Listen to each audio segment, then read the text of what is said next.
The best thing was, it came to the charts in 2 days.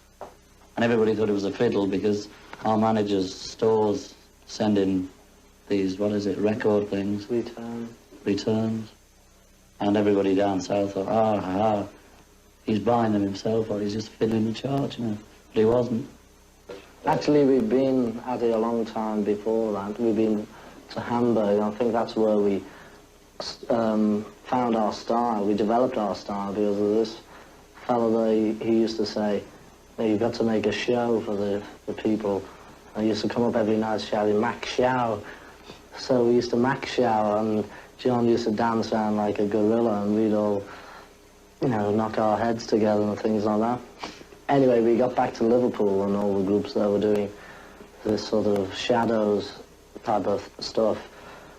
And we came back, leather jackets and jeans and funny hair, macking show, which went down quite well. We just bought leather jackets, not for the group. One person bought one, I can't remember, and then we all liked them, so it ended up we're all on stage with them. We'd always worn jeans because we didn't have anything else at the time, yeah. And then we went back to Liverpool and got quite a few bookings, you know, they all thought we were German. You know, we had builders from Hamburg, and they all said, you speak good English, you know, things like that. So we went back to Germany, and we had a bit more money the second time. So we bought leather pants, and we looked like 4 Gene Vincents, only a bit younger, I think. And that was it, you know, and we just kept those, the leather gear, till Brian came along. It was a bit sort of old hat anyway, all wearing leather gear. And we decided we didn't want to look sort of ridiculous, just going on, because more often than not, sort of too many people would laugh. It was just stupid. We didn't want to appear as a gang of idiots. And Brian suggested that we just sort of wore ordinary suits. So we just got what we thought were quite good suits and just got rid of the leather gear. That was all. And you had yours pinched anyway. Oh yeah, I had my pants pinched anyway. We didn't laugh at them in Liverpool. We do like the fans and enjoy reading the publicity about us, but from time to time you don't realise that it's actually about yourself. You see your pictures and read articles about, you know, George Harrison, Ringo Starr, Paul and John. But you don't actually think, oh, that's me, that I am in the paper.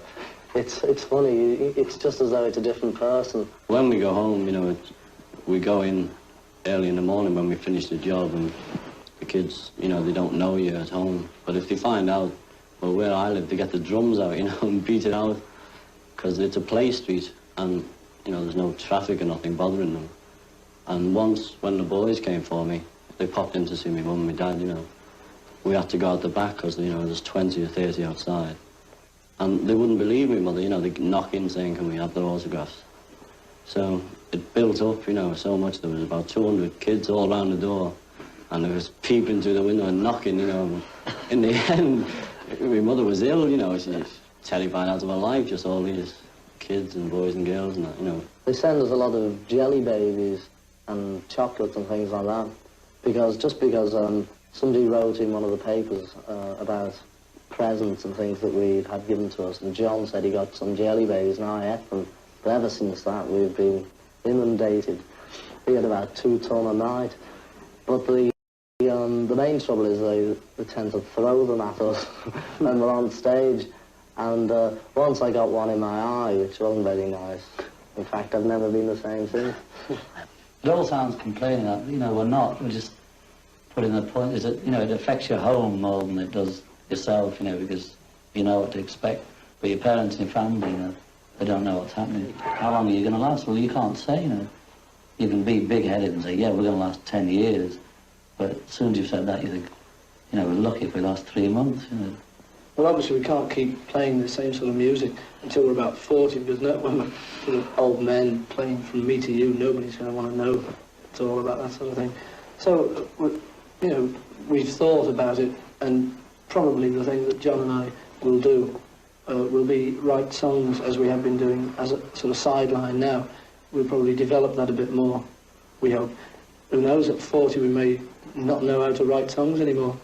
I hope to have enough money to go into a business of my own by the time we do flop. And I mean, we don't know, it may be next week, it may be 2 or 3 years, but I think we'll be in the business, either up there or down there, for at least another 4 years. I've always fancied having a lady's hairdressing salon, you know, a string of them, in fact, and trot round with my stripes and my tails, you know. Like a cup of tea, man?